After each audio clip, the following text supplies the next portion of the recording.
What's up? This is part number 4 and last part of this series. आखिरी part है बेटा जिसके अंदर हम कितने क्वेश्चन करने वाले हैं, जिसके अंदर हम 3 बचे हुए क्वेश्चन करने वाले हैं। और मैंने आप सभी को बताया था कि क्वेश्चन नंबर 61 जो आपकी स्क्रीन के ऊपर है बेटा, ये क्वेश्चन बहुत खतरनाक क्वेश्चन होने वाला है। इसके अंदर 2 बड़ी अजम्पशंस अपन को लेनी पड़ेगी। कितनी? 2 बड़ी अजम्पशंस लेनी पड़ेगी इस क्वेश्चन को सॉल्व करने के लिए। तो बेटा बिना किसी टाइम वेस्ट करे फटाफट से इस क्वेश्चन को अपन शुरू करते हैं पढ़ना। चलो सर पढ़े? हाँ सर पढ़ो।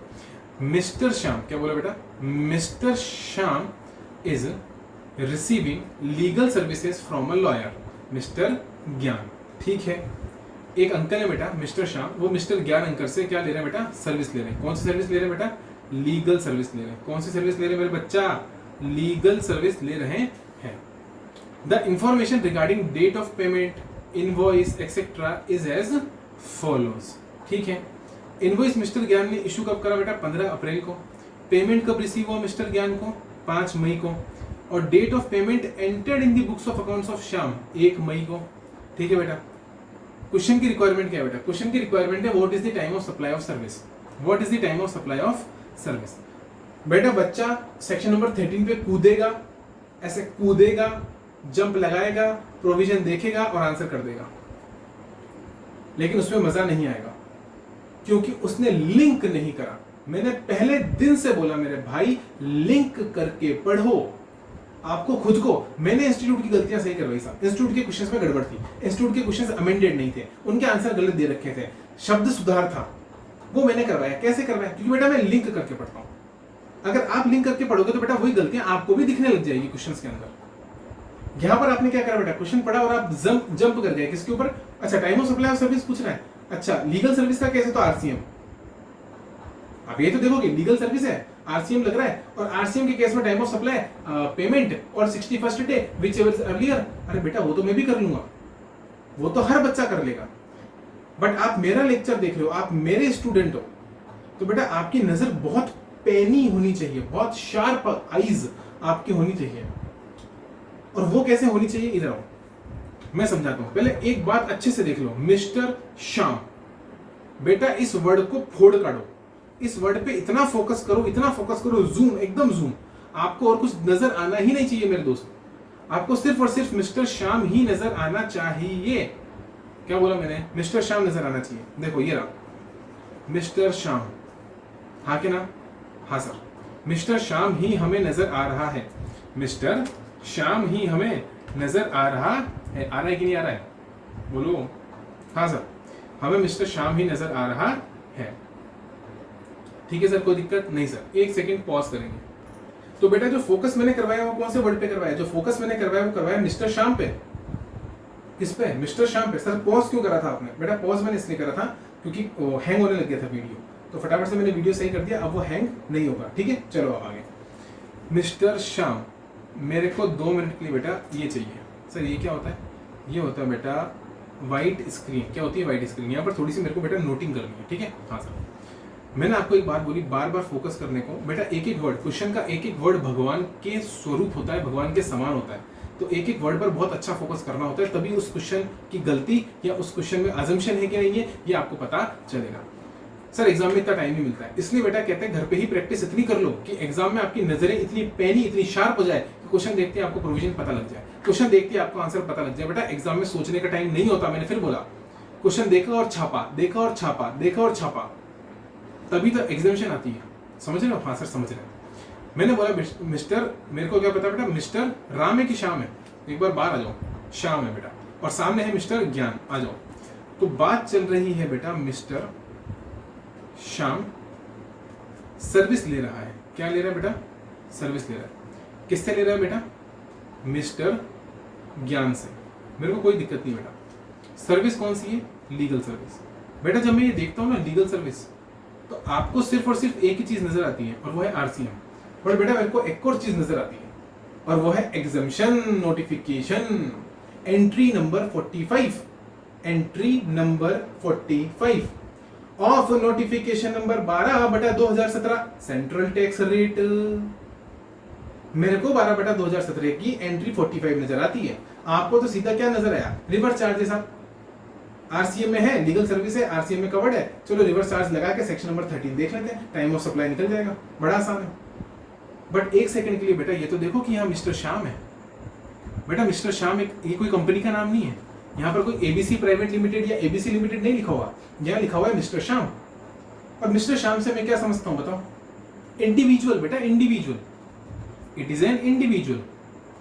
और मेरे भाई अगर ये एक इंडिविजुअल है, अगर ये एक इंडिविजुअल है तो कान खोल के सुन लेना, कान खोलकर सुन लेना कि अगर एक इंडिविजुअल को सर्विस दी गई है, किसके द्वारा? लॉयर के द्वारा। इंडिविजुअल हो चाहे सीनियर हो चाहे पार्टनरशिप फर्म ऑफ लॉयर हो, एक एडवोकेट के द्वारा अगर एक इंडिविजुअल को सर्विस दी गई है, लीगल सर्विस, बेटा वो एग्जेम्प्ट है। वो बेटा क्या है? एग्जेम्प्ट। समझ में आया कि नहीं आया?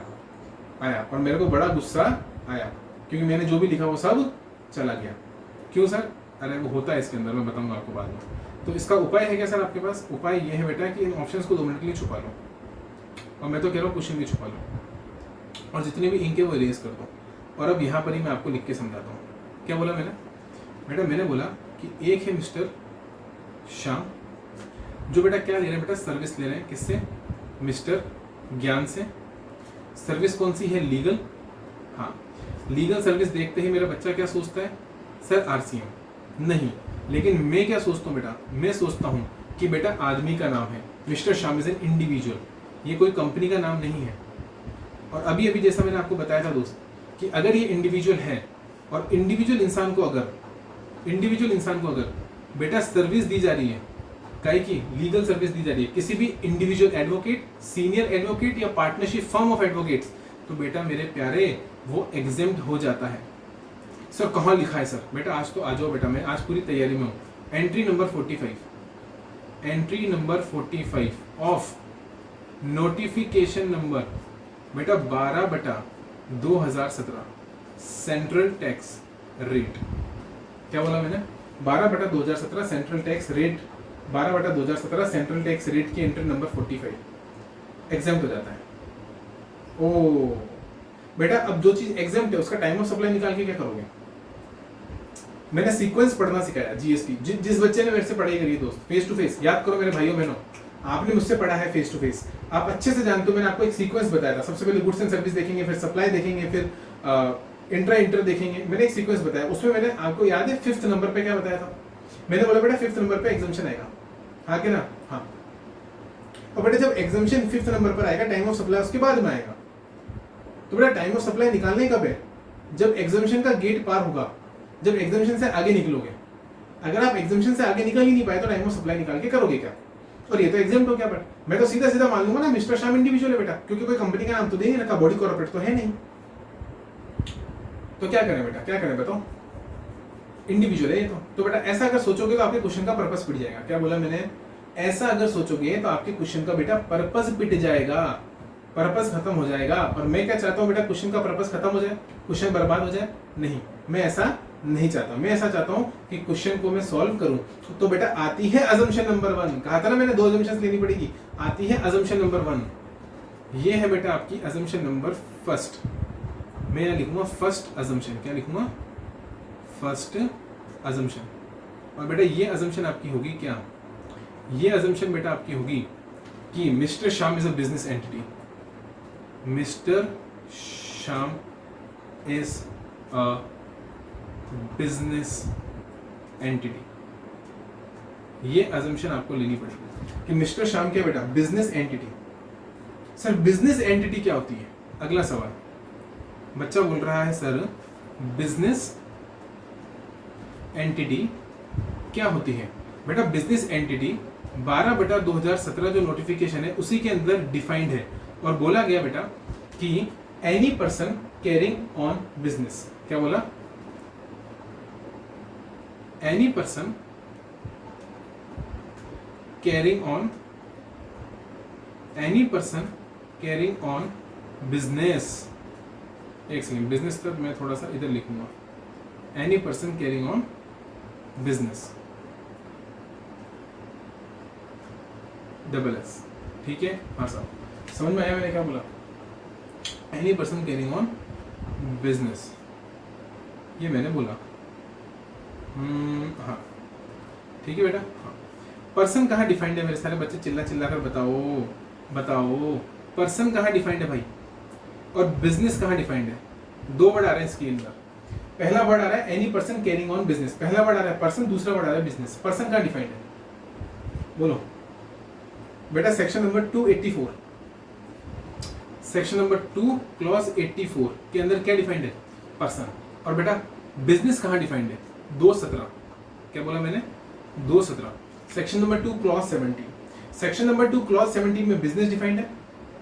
और पर्सन कहाँ डिफाइंड है? सेक्शन नंबर 2 क्लॉज 84 में पर्सन डिफाइंड है। यानी कोई भी पर्सन अगर बिजनेस करेगा तो बिजनेस एंटिटी बन जाएगा। यानी मैं यहां पर एक अजम्पशन ले रहा हूं कि मिस्टर श्याम बिजनेस कंडक्ट कर रहा है।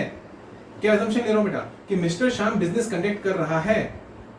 बट बेटा इससे काम नहीं चलेगा, क्योंकि फिर से एंट्री नंबर 45 ने क्या बोल दिया? फिर से एंट्री नंबर 45 ने ये बोल दिया साहब कि अगर कोई भी लीगल सर्विस बिजनेस एंटिटी को दी जा रही है जिसका टर्नओवर एक ऐसा अमाउंट है जो उसे एलिजिबल बनाता है एग्जम्पशन के लिए, उसका टर्नओवर एक ऐसा अमाउंट है जो उसे एलिजिबल बनाता है एग्जम्पशन के लिए रजिस्ट्रेशन से।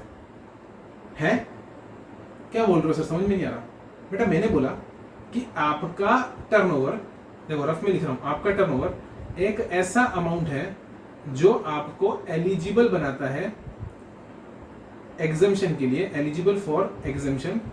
और बेटा एग्जम्पशन किससे? Exemption PTION exemption. और एग्जम्पशन किससे? एग्जम्पशन बेटा रजिस्ट्रेशन से।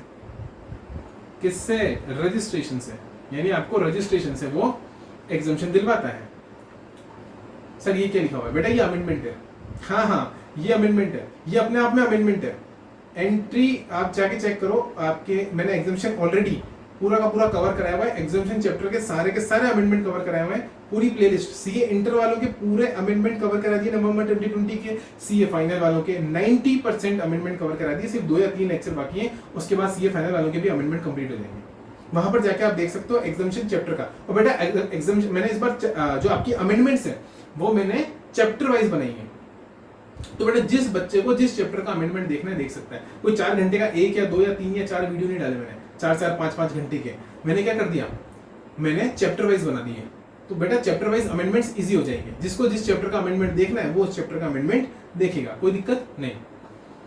वहां पर बेटा अगर आप जाके देखोगे एग्जामिनेशन का तो आपको पता लगेगा कि पहले 20 लाख लिखा रहता था। मैं अगर सरल शब्दों में बोलूं तो बेटा एक ऐसा अमाउंट यानी 20 लाख, 20 लाख ही तो वो अमाउंट है बेटा जो आपको क्या करता है? एग्जामिनेशन देता है रजिस्ट्रेशन से। अगर आपका टर्नओवर 20 लाख से 20 लाख या 20 लाख के अंदर है तो इसका मतलब क्या है? आप एग्जाम्प्ट हो रजिस्ट्रेशन से। आप एग्जाम्प्ट हो बेटा रजिस्ट्रेशन से, आपको रजिस्ट्रेशन कराने की जरूरत नहीं है। हाँ सर बात तो सही है। तो बस शब्द सुधार कर दिया बेटा, भाषा बदल दी। उन्होंने बोल दिया एक ऐसा अमाउंट जो आपको एलिजिबल बनाता है एग्जामिनेशन के लिए रजिस्ट्रेशन से। बेटा वो 20 लाख होता था पहले, 20 लाख लिखते थे, अब इन्होंने 20 लाख वर्ड हटाकर ये सब कर दिया। अब मेरी बात को सुनो, अब मेरे को लेना पड़ेगा बेटा, क्योंकि एंट्री नंबर 45 बोलती है, एंट्री नंबर 45 बोलती है। सर एंट्री नंबर 45 क्या बोलती है बेटा? एंट्री नंबर 45 बोलती है कि अगर आपने बिजनेस एंटिटी को, क्या बोला? अगर आपने बिजनेस एंटिटी को भी सर्विस दे दी जिसका टर्नओवर 20 लाख या 20 लाख से कम था, यानी ये वाला लाइन में इधर निकाल के ऐसे करूंगा, जिसका टर्नओवर 20 लाख या 20 लाख से कम था तो भी एग्जेम्प्ट है। क्या बात कर रहे हो सर? हाँ तो भी एग्जेम्प्ट है। यानी इंडिविजुअल को लीगल सर्विस मिल रही है, एग्जेम्प्ट। बिजनेस एंटिटी जिसका टर्नओवर 20 लाख या 20 लाख से कम है उसको लीगल सर्विस मिल रही है, एग्जेम्प्ट। ये सोचा था बेटा क्वेश्चन पढ़ते वक्त? अब याद करो, अब आपका दिमाग खुला? जब आपने क्वेश्चन पढ़ा तब ऐसा सोचा नहीं, तब तो आपने सीधा सोचा लीगल सर्विस आरसीएम के अंदर, चलो बेटा टाइम ऑफ सप्लाई निकाल दो। नहीं बेटा, लीगल सर्विस अगर है तो ये भी देखो मिस्टर श्याम लिखा है, किसी कंपनी का नाम नहीं है। कंपनी का नाम होता तो मैं सीधा बिजनेस एंटिटी मान लेता, क्योंकि बेटा कंपनी क्या करेगी? कंपनी बिजनेस तो करेगी, लेकिन जरूरी नहीं है मिस्टर श्याम बिजनेस करे। मिस्टर श्याम किसी कंपनी में एम्प्लॉय भी तो हो सकता है, तो वो बिजनेस एंटिटी नहीं बनेगा। ये अजम्पशन मैंने लिया। और अब दूसरा अजम्पशन जो मैं लेने जा रहा हूं मेरे दोस्त, जो दूसरा अजम्पशन नंबर 2 बेटा जो मैं लेने जा रहा हूं वो मैं ये लेने जा रहा हूं इस क्वेश्चन के अंदर कि जो बिजनेस एंटिटी है वो रजिस्टर्ड है। पहला मैंने क्या लिया? बिजनेस एंटिटी है। और दूसरा अजम्पशन में क्या ले रहा हूं कि जो बिजनेस एंटिटी है वो रजिस्टर्ड बिजनेस एंटिटी है, तभी तो 20 लाख से ऊपर उसका टर्नओवर है। यानी कि बिजनेस एंटिटी इज अ, मैं कहूँगा business entity is registered in GST. क्या बोलेंगे? बिजनेस एंटिटी इज, बोलो business entity is registered under GST. कोई दिक्कत नहीं sir, is registered under GST. ये मेरा दूसरा अजम्पशन लिया बेटा। कौन सा अजम्पशन लिया? दूसरा अजम्पशन। बेटा ये दोनों अजम्पशन लेने के बाद ये क्वेश्चन आपका सॉल्व होगा। पहला अजम्पशन ये कि वो बिजनेस एंटिटी है, दूसरा अजम्पशन ये कि वो बिजनेस एंटिटी 20 लाख से ऊपर वाली है, यानी रजिस्टर्ड बिजनेस एंटिटी है। अब ये एग्जम्पशन से बाहर निकला, और जब ये एग्जम्पशन से बाहर निकलेगा तो अब ये अपने सफर पर जाएगा टाइम ऑफ सप्लाई के लिए। हाँ के ना? पहले एग्जम्पशन से बाहर निकालो और फिर आगे भेजो और चेक करो कि बेटा टाइम ऑफ सप्लाई के प्रोविजन क्या होंगे। बट सीक्वेंस से पढ़ो जीएसटी को। जीएसटी पढ़ना है तो सीक्वेंस से पढ़ना है। हाँ के ना? हाँ सर। अब बेटा मैं थर्ड नंबर पे क्या करूंगा? अब थर्ड नंबर पे बेटा मैं कैलकुलेट करूंगा। अब थर्ड नंबर पे बेटा मैं कैलकुलेट करूंगा time of supply. Calculate the time of supply. बोलो कोई दिक्कत? अरे बोलो यार, कोई दिक्कत है क्या? नहीं सर, कोई दिक्कत नहीं है। हाँ के ना? हाँ sir. Time of supply calculate करने के लिए बेटा मेरे को सेक्शन नंबर 13 में जाना पड़ेगा। किसमें जाना पड़ेगा? Section number 13। सेक्शन नंबर 13 में जाना पड़ेगा बेटा। सेक्शन नंबर 13 में जाऊंगा तो वहां बोला जाता है आरसीएम के केस में। किसके केस में? आरसीएम के केस में। सर आरसीएम कहां से आ गया? बेटा पहले मैंने एग्जेम्पशन चैप्टर समझाया। पहले मैंने क्या समझाया? Exemption chapter. अब मैं क्या समझा रहा हूं? RCM notification. क्या बात करो सर? हाँ, 13/2017 आरसीएम के अंदर बेटा टाइम ऑफ सप्लाई तो निकालेंगे, लेकिन टाइम ऑफ सप्लाई निकालने से पहले ये तो समझना पड़ेगा ना कि ये कवर कहां हो रहा है। ये नॉर्मल चार्ज में कवर हो रहा है कि ये रिवर्स चार्ज में कवर हो रहा है। तो पहले अपन एक सेकंड के लिए क्या करते हैं? पहले अपन ये कैलकुलेट करते हैं कि कवर कहां हो रहा है। बोलो हाँ कि ना? हाँ सर। तो थर्ड स्टेप में मैं क्या लिखूंगा बेटा?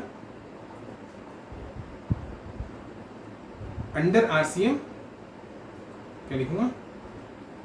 अंडर आरसीएम और एफसीएम। ये फॉरवर्ड चार्ज में आएगा कि ये आपके आरसीएम में आएगा? पहले तो मैं ये चेक करूंगा बेटा। ये चेक करने के लिए मेरे को कहाँ जाना पड़ेगा? सर ये चेक करने के लिए मेरे को आपके पास नोटिफिकेशन नंबर कौन सा है आरसीएम का? 13/2017। 13/2017 उसके अंदर जाना पड़ेगा। और बेटा वहां जाकर जब मैं चेक करता हूँ तो लीगल सर्विसेज जो है, वो जो लीगल सर्विसेज है वो कहाँ पर कवर्ड है बेटा? लीगल सर्विसेज वो कवर्ड है बेटा आरसीएम के अंदर। लीगल सर्विसेज आरसीएम में कवर्ड है, बट एग्जम्पशन से बाहर आने जरूरी है। तो आरसीएम में वही कवर करा कि बॉडी कॉर्पोरेट को दी जा रही है, बिजनेस एंटिटी जो रजिस्टर्ड है। आरसीएम नोटिफिकेशन में क्या एंट्री डाली? आरसीएम 13/2017 में एंट्री डाली कि जो बिजनेस एंटिटी रजिस्टर्ड है अगर उसको लीगल सर्विस दी जा रही है तो उसको आरसीएम में टैक्स पे करके चलना पड़ेगा, यानी रिवर्स चार्ज में टैक्स पे करके चलना पड़ेगा। कोई दिक्कत नहीं सर, कोई दिक्कत नहीं है। आई होप बेटा आपको बिल्कुल अच्छे से ये बात समझ में आ रही होगी। अब एक बार और पॉज करते बेटा, फिर से थोड़ी सी प्रॉब्लम मेरे को आ रही है। तो आई होप बेटा आपको समझ में आ गया कि मैंने क्या कहा, मैं क्या कह रहा था, आपको समझ में आ गया कि लीगल सर्विस है, बिजनेस एंटिटी है। क्या बोला मैंने? लीगल सर्विस है। और जब बेटा ये कंफर्म हो गया कि आरसीएम में आएगा, तब मैं देखूंगा टाइम ऑफ सप्लाई। बेटा सबसे पहले मैं एग्जम्पशन चैप्टर चेक करके आया। मैंने क्या चेक करा बेटा? एग्जम्पशन में कोई गड़बड़ है क्या? नहीं बेटा, वहां पर 2 अजम्पशन लेने पड़े ताकि क्वेश्चन सॉल्व करने लायक बने। देखो अगर मैं दोनों अजम्पशन नहीं लेता क्वेश्चन सॉल्व भी नहीं होता। तो सबसे पहले एग्जम्पशन को चेक करा। एग्जम्पशन को चेक कर अपन आगे आए आरसीएम पर। आरसीएम नोटिफिकेशन में चेक करा और वो एग्जम्पशन के साथ लाइन अप था। देखो जो चीज एग्जाम थी ना उसको आरसीएम में नहीं डालेंगे, क्यों? इसलिए आरसीएम में लिखा ही क्या कि जो बिजनेस एंटिटी रजिस्टर्ड है वो अगर लीगल सर्विस ले रही है तभी आरसीएम लगेगा। तो वो भी होशियार उन्होंने लिखा ही इस तरीके से आरसीएम नोटिफिकेशन के अंदर। अब जब आरसीएम नोटिफिकेशन एप्लीकेबल हो गया और ये पता लगे कि साहब टैक्स देना ही पड़ेगा, तो निकालेंगे कि कब देना पड़ेगा। अब निकालेंगे टाइम ऑफ सप्लाई। अब टाइम ऑफ सप्लाई के लिए दोस्त मेरे पास में जगह नहीं है, तो आप पहले इसकी फोटो खींचो, मैं आपको फुल स्क्रीन दे रहा हूं और उसके बाद अपन क्या करेंगे, आगे कवर करेंगे। क्या बेटा? टाइम ऑफ सप्लाई के प्रोविजंस। पहले फटाफट से इसकी पिक ले लो, एक स्क्रीनशॉट ले लो, जो आप ले रहे हैं ले लो। आई होप बेटा अब तक आपने ले ली होगी। अब मैं फटाफट से वापस आ जाता हूँ। हाँ जी सर, वापस आ गए। हाँ, अब मैं इसे हटा रहा हूँ, ठीक है? ये पूरी नोटिंग में हटा रहा हूँ। मेरा पॉइंट नंबर 4 चल रहा था, ये मैंने नोट कर लिया कि मैं पॉइंट नंबर 4 पर था। और अगर ये रहा। अब मैं अगर पॉइंट नंबर 4 से पॉइंट नंबर 5 की बात करूँ, किसकी बात करूँ? पॉइंट नंबर 5 की बात करूँ, तो पॉइंट नंबर 5 में मैं क्या लिखूँ बेटा? वो लिखूंगा टाइम ऑफ सप्लाई के provisions. Time of supply provisions. कोई दिक्कत नहीं सर कोई दिक्कत नहीं, टाइम ऑफ सप्लाई प्रोविजंस की बात करूंगा। और जब मैं टाइम ऑफ सप्लाई प्रोविजंस की बात करूंगा मालिक, तो एक चीज मैं यहाँ पर आपको समझाऊंगा, और वो ये समझाऊंगा कि सेक्शन नंबर 13 और सेक्शन नंबर 13 में जब हम आरसीएम की बात करते हैं बेटा, तो टाइम ऑफ सप्लाई कैसे निकलता है बताओ। दो चीजें होती है दोस्त, एक होता है साहब पेमेंट, सर आरसीएम है ना तो इनवॉइस से तो मतलब ही नहीं है, आरसीएम के अंदर सेल्फ इनवॉइसिंग होती है पेमेंट, और दूसरी चीज क्या होती है बेटा 61st डे, क्या बोला 61वां दिन, 61st डे फ्रॉम, बोलो कब से 61st डे फ्रॉम बेटा कंप्लीशन ऑफ सर्विस, जिस तारीख को आपकी सर्विस कंप्लीट हुई, from completion of service, service completion से 61वां दिन ले लो आप, ठीक है। इन दोनों में से बेटा which ever is earlier, which ever is earlier. और बेटा पेमेंट के भी दो मायने होते हैं, पेमेंट के भी दो मायने होते हैं, और यहां जो पेमेंट है बेटा वो आप सोच के देखो किससे रिलेटेड पेमेंट होगा, रेसिपिएंट से रिलेटेड कि सप्लायर से रिलेटेड, मतलब सप्लायर को मिलेगा नहीं मिलेगा उससे क्या मतलब है। 180 दिन वाली कंडीशन यहाँ लगती नहीं है, मैंने बताया था 180 दिन का एक्सेप्शन, 3 एक्सेप्शन थे, शेड्यूल 1 पे नहीं लगता, आरसीएम पे नहीं लगता, और सप्लायर ऑब्लिगेशन पे नहीं लगता। याद करो section number 15 sub section number 2, वहां पर 180 दिन वाली कंडीशन नहीं लगती, यानी पेमेंट से लेना देना नहीं है।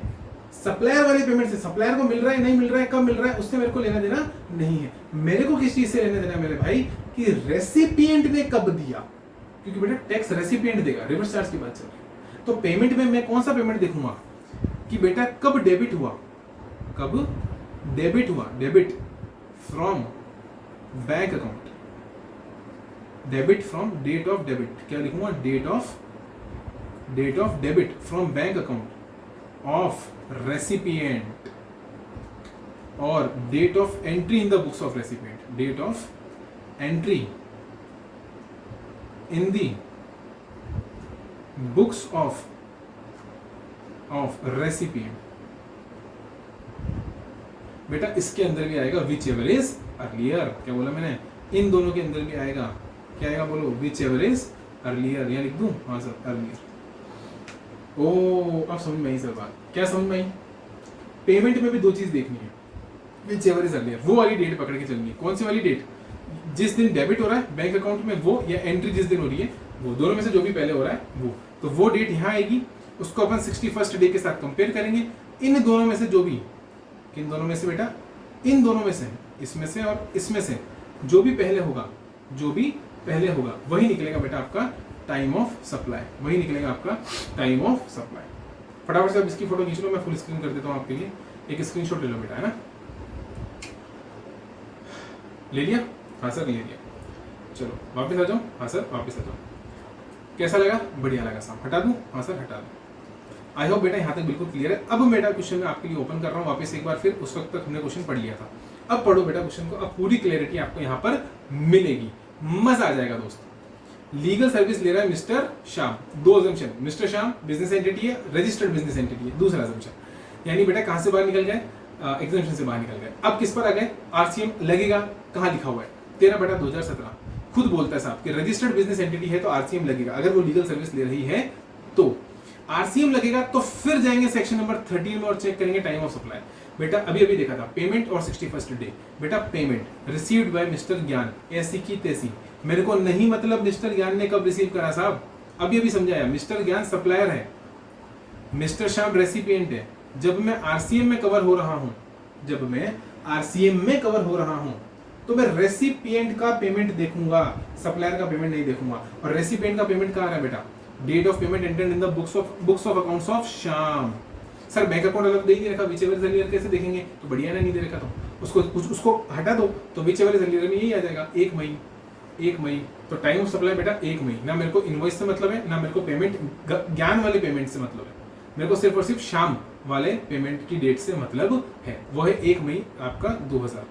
तो बेटा ऑप्शन में अगर अपन देखें कि टाइम ऑफ सप्लाई और सर्विस क्या निकलेगा, तो आप सभी के सामने बेटा 1 मई, यानी option number A is the correct option. इसके साथ बेटा क्वेश्चन नंबर 61 आपका कंप्लीट हुआ। कुछ बच्चे कह रहे थे मेरे को सर आपने ऐसा क्यों करा, 3 क्वेश्चन के लिए अलग से पार्ट क्यों बनाया, इसलिए बनाया बेटा क्योंकि इस एक क्वेश्चन को मुझे आपको बहुत डिटेल्ड में समझाना था।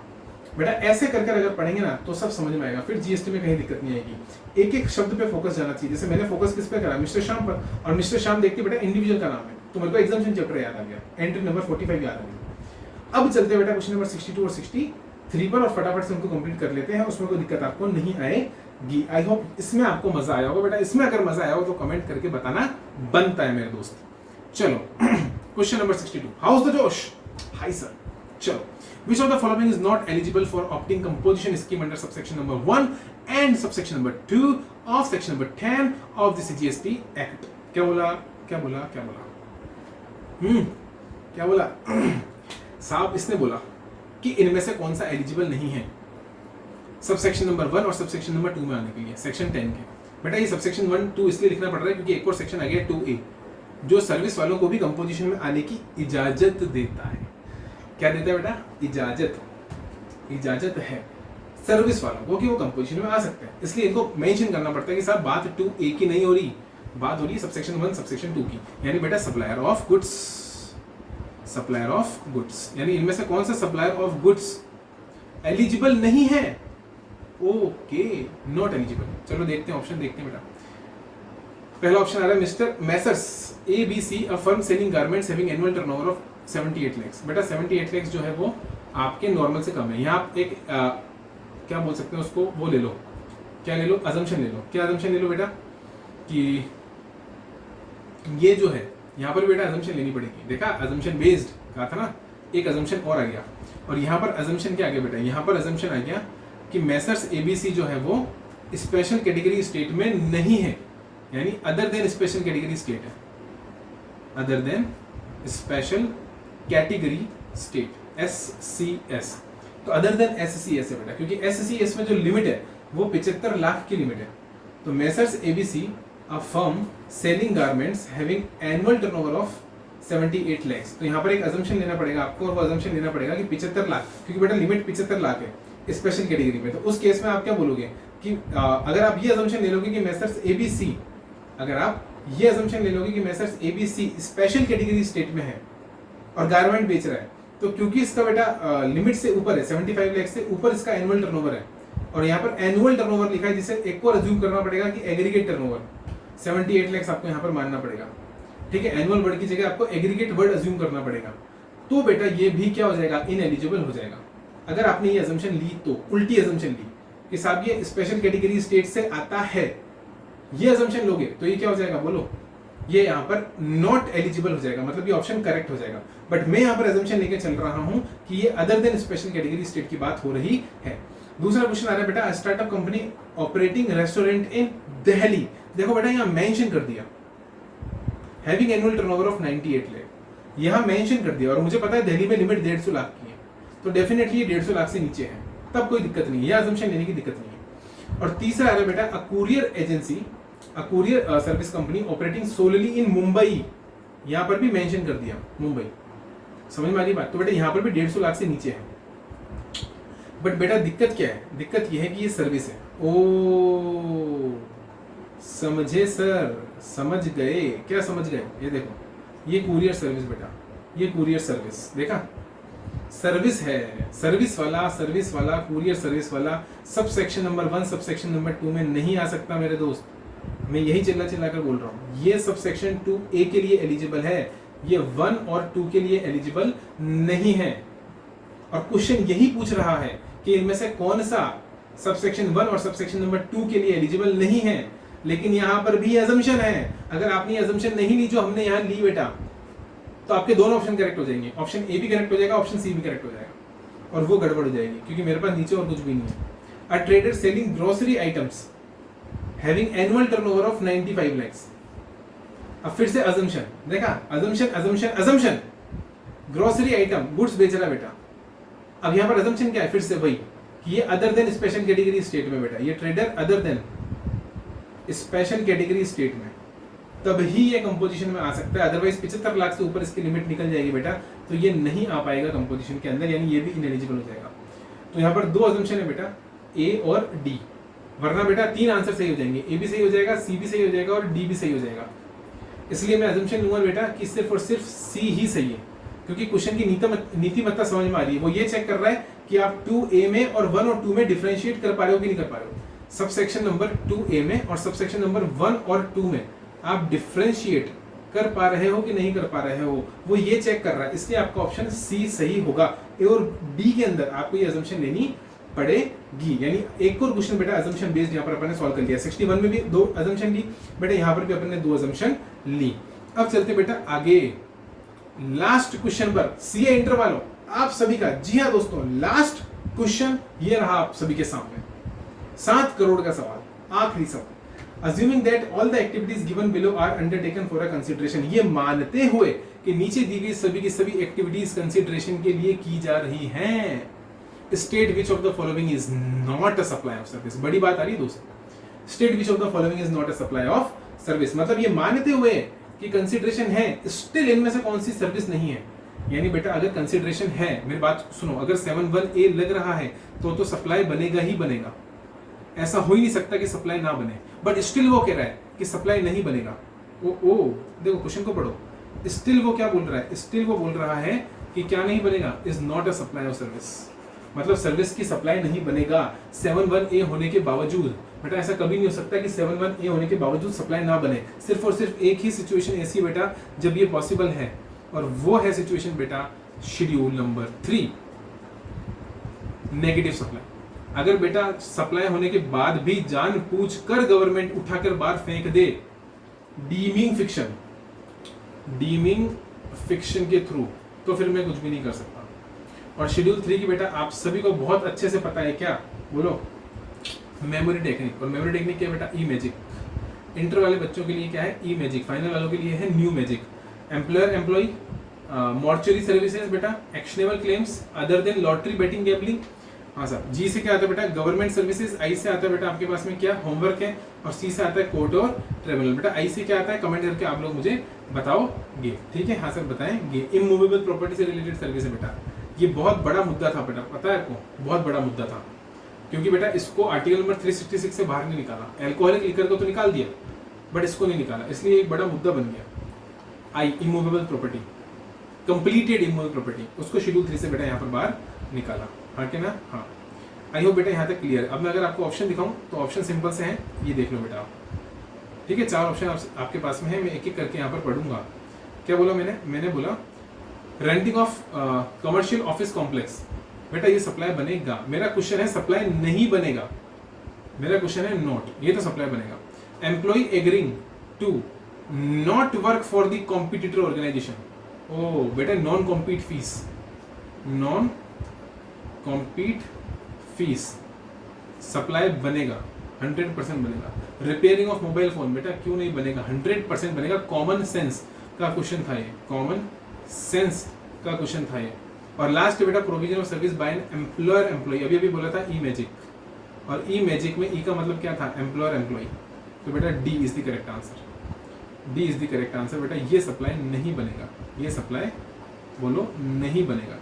तो ऑप्शन डी आपका बेटा क्या होता है, बोलो करेक्ट आंसर होता है। इसी के साथ बेटा एंड ऑफ स्लाइड।